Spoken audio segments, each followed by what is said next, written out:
Hello once again, Farmers Branch. This is Jeff Brady, your Director of Communications, and we're bringing you a new monthly video segment called Bloomin' in the Branch, okay? So this is going to offer tips and tricks on keeping your garden green, as well as your trees, your rose bushes, and everything else. And we're here in the West Rose Garden today talking to our Park Supervisor, Ben Solis, who is a gardener extraordinaire. Do you call yourself that? No. Really? Not really? No. Okay. But he knows everything. And he's going to tell us today a little bit about planting trees and shrubs. Right, Ben? That's right. So question number one is when to plant.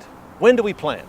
You can plant any time of the year, but fall is the best time because what we have here is the opportunity to get the roots established before winter comes. You want to hit early in the fall, but as late as the second week in October. That gives it enough time to get what it needs before it starts getting cold. We have balled and burlapped trees, and we also have some bushes. That's usually the time that we use to get everything planted. Okay, so now we've established that this part of October, early October, is our prime planting time. There's also a lot of considerations, Ben, about where to plant your tree or bushes. That's right. When you go to a nursery to purchase a plant, bush, tree, it's got a label that tells you what soil is best for that plant and the watering requirements and how big it's going to get. Those are the things to consider when you're going to plant something. Also, if you're using it for privacy, so fencing, or if you're just going to use it for shade, look at those things before you buy. Plan ahead of time so you're not disappointed when you get it under some power lines.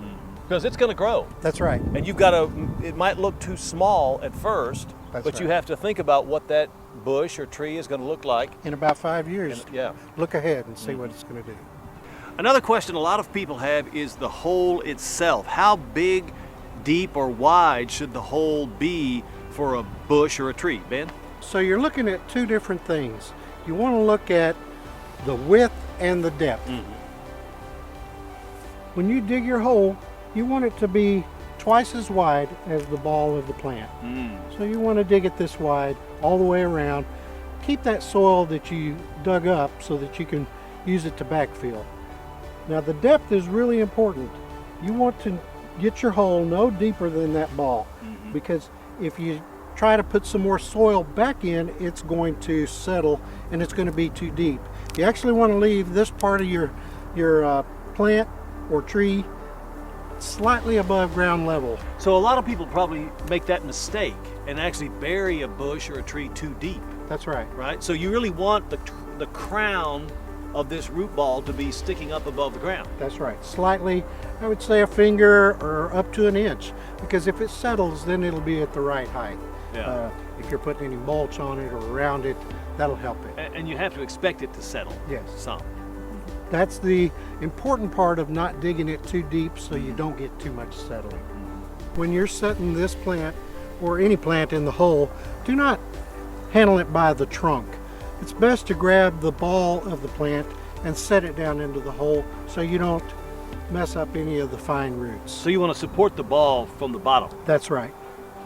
Okay, so now we've got it. We understand the basics. Ben, is there anything else people need to remember if they're planting an item with a root ball in the fall? Yes. The last thing is, and probably one of the most important parts, is go ahead and water that thing before you put it in the surrounding soil so that it gets a good start. And then after that, you want to water it about every 7 to 10 days. Okay. Don't keep it flooded, and then don't fertilize it right away. Don't fertilize. Do not. I'd say go ahead and wait till the next spring and then lightly fertilize it. Now, why is that? You don't want any upward growth during the winter time. Okay. We're just wanting to keep those roots growing underground, and then once you fertilize it in the spring, then it'll provide that upward growth. All right, Ben, thank you for that advice. That'll do it for this edition of Bloomin' in the Branch. Thanks for joining us. We'll be back next month with another tip to help you keep your garden green. Until then, thanks for watching.